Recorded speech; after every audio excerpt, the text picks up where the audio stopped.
What's up guys, welcome back here. Today I'm back with another video. And in this video I'm going to be talking about one team that I thought should have rebuilt a long time ago, but they still haven't done it yet. I think this got to be the year with all the stuff they've had throughout the season. Even though they had a really hot start, they've really cooled down, and it's just clear that they need to go young, go tank mode. And that team's the Orlando Magic. It's pretty clear that they've been looking mediocre the past couple years, being like a 7-8 seed, first round exit after winning game 1 in the first round. And it's just been clear that they need a rebuild, and they never really took that step. Now, I'm making a video now talking about the step they need to take to rebuild. But if you enjoy, make sure to drop a like, comment down below any new videos you want me to do. Don't forget to subscribe to the channel at 383 right now. Trying to hit 100 soon, but now let's get started. So first, let's talk about how the Orlando Magic are doing right now. They are currently 8-14. They're 12th in the East, and in their last 10 games, they are 2-8. They've had a lot of unfortunate injuries, getting injuries to Jonathan Isaac, Markelle Fultz, and Aaron Gordon. And their lineup versus the Toronto Raptors was Cole Anthony, Evan Fournier, James Ennis. You also had Gary Clark starting next to Nikola Vucevic in the front court. That lineup is not even close to a playoff spot. I don't even know why they want to think that they have a decent chance at the playoffs, because it's just pretty clear that with James Ennis and Gary Clark getting a lot of valuable starting minutes, it just isn't going to work out, and they're probably going to be like a 12 or 13 seed.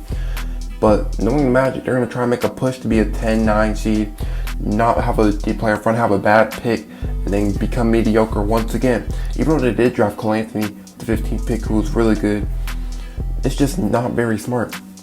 But Markelle Fultz and Jonathan Isaac both had breakout starts to their seasons, which I do want to appreciate them for having a great start before their tragic injuries. They were both having great years.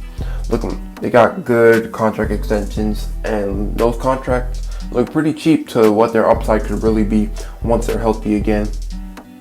But one thing I want to know is that why isn't all these young guys getting more minutes? As we're finally seeing Cole Anthony getting a good amount of minutes, but I feel like a guy like Chuma Okeke could get a lot more minutes, as currently he's only playing 18. And in those 18 minutes, in only 6 games played, he's shooting 47.4 from the field and 44% from the 3, and it's averaging only 4.2 points, but the lack of touches he's been getting, I feel like he could be developed to a really good role player in the future. I feel like he should be getting more minutes, especially with the Magic losing a lot of front court players throughout the injuries, like Jonathan Isaac. Like I said, Alfred Camino is currently injured, and Aaron Gordon. I feel like he could get more minutes. I feel like he could definitely start over Gary Clark, who I feel like isn't that good. Only had 3 points, shot 1 from 5 against the Raptors, as compared to Chuma Okeke, who played 7 less minutes, scored 7 more points, shot 4 for 5, and was 2 for 2 from the 3, and had the same amount of assists. I feel like he could be more valuable to the team than Gary Clark could ever be. And another guy who I think should get more minutes is Bamba. You drafted him with the 6th overall pick.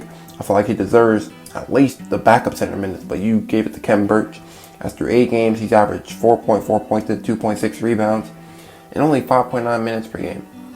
That's kind of tough to see, that your 6th overall pick is only getting 5.9 minutes per game. Everyone talks about the super high upside he still has, and it's just weird to see, because his per 36 stats would be amazing, to be honest, but he ain't playing 36 minutes per game, and he probably won't ever be, especially with this front court jam that he has. I feel like he deserves more minutes than he's really getting.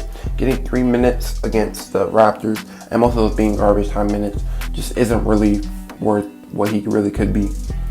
But another thing I want to say is that, including giving more minutes to young guys, they should try to find value for their guys like Nikola Vucevic, Evan Fournier, and Terrence Ross.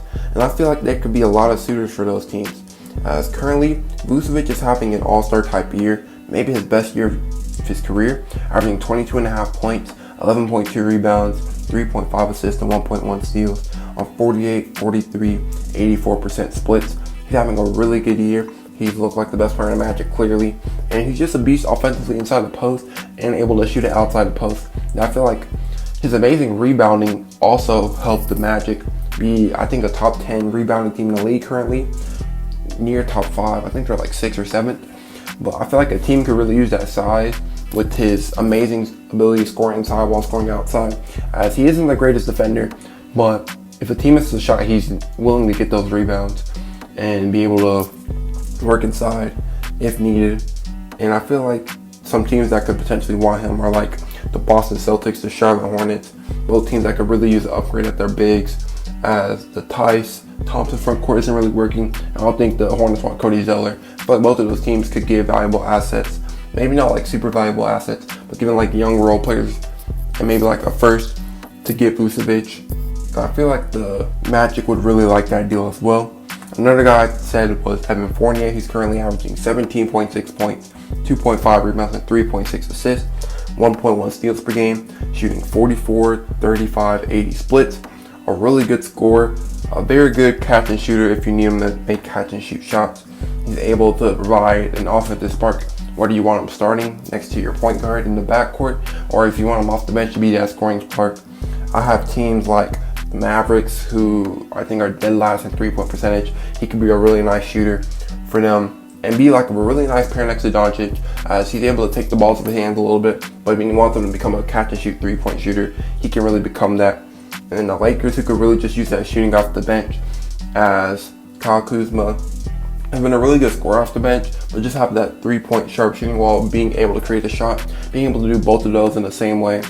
I feel like the Lakers could really use that to push for their contending spot, as they are not currently the 1 seed, which is surprising, and have lost to teams like the Pistons, which most people wouldn't worry. I'm not really worried. I still think they're the title favorites, but just to secure it, they could get extra depth. Now approved to be their title championship, and they're not willing to give a first, since their first is going to be one of the latest picks. I feel like the Lakers will be willing to give a first for Evan Fournier. I feel like the Magic would love that. And the last guy is someone who really doesn't get talked in 6 Man of the Year conversations. I feel like should. I don't think he should win it. I don't think he's a favorite right now, but I think he's like top 3, top 4 in the race. That guy is Drost, who's currently averaging 14.1 points, 2.7 rebounds, 1.9 assists, and 1.4 steals, having 41, 34, 90 splits. And I feel like his scoring spark is just what a lot of teams need. I have a team like the Heat or the Wizards could really use him off the bench for extra shot creating off the bench. And I feel like the Wizards, who've been struggling with like wing depth and stuff, Terrence Ross could be another really good shot creator. Maybe help develop Rui's and Denny's game develop even more. And then if the Wizards really want to make the playoffs and the Heat really want to make the playoffs, Terrence Ross is a great off the bench plug that you could really use to help you make that playoff push. And then Aaron Gordon, even if he went there with a foot injury, I feel like teams could still value him very much.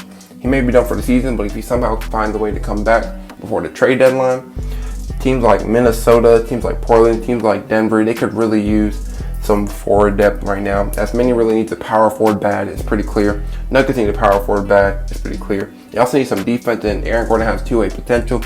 And Portland just needs extra forward depth with like guys like Derrick Jones Jr. being out with injury, and Robert Covington looking really sluggish. And Carmelo Anthony's been pretty good, but I feel like getting Aaron Gordon could really help all 3 of those teams out really well. And then with the young core they get from trading those assets and developing your young guys to get more minutes, they will likely have to tank. And with their draft pick, I feel like the 2 needs they really need to make are getting a playmaker in guard or getting a wing that could really shoot, and you can pair it either the 3 or the 4 spot next to Jonathan Isaac, whatever position he wants to play. And I feel like the playmaking guard is needed most because you got guys like Cole Anthony and Markelle Fultz are clearly score first guards, but getting that playmaker that could really help them, and having one of Cole or Markelle Fultz be a super spark 6-man could really be scary. Of course, if you have a chance to get Cade, you should definitely get Cade, but with that being unlikely, because I don't think the Magic could be that bad.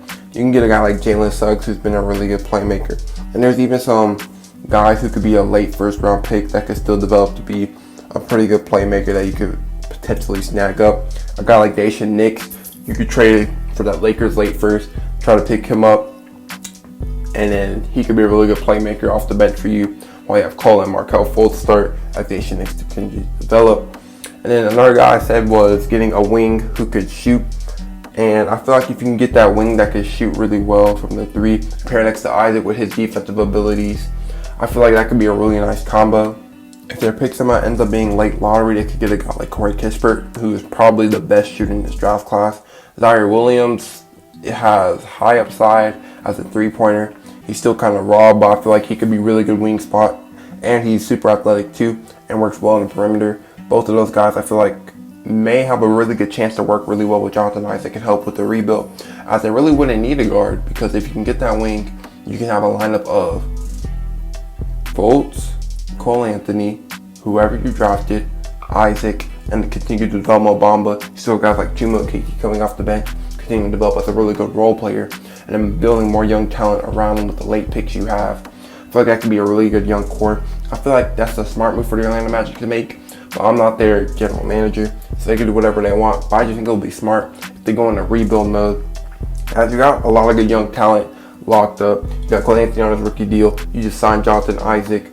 You signed Markel Fultz to their extensions. You still have Chuma Okeke on his rookie contract. I feel like that's the right thing to move, is continue with these young players and continue to develop them. Go rebuild mode, get some top picks, get some top talent in the draft, and in the future, you'll become a top stud because you'll have one of the best young courts in the league. What do you guys think about this video? Do you really think the Magic should rebuild, or do you think I'm just making a fool of myself? What do you think of these moves? Make sure to drop a like, comment down below any video that you want me to do. Don't forget to subscribe to the channel. Peace out, guys.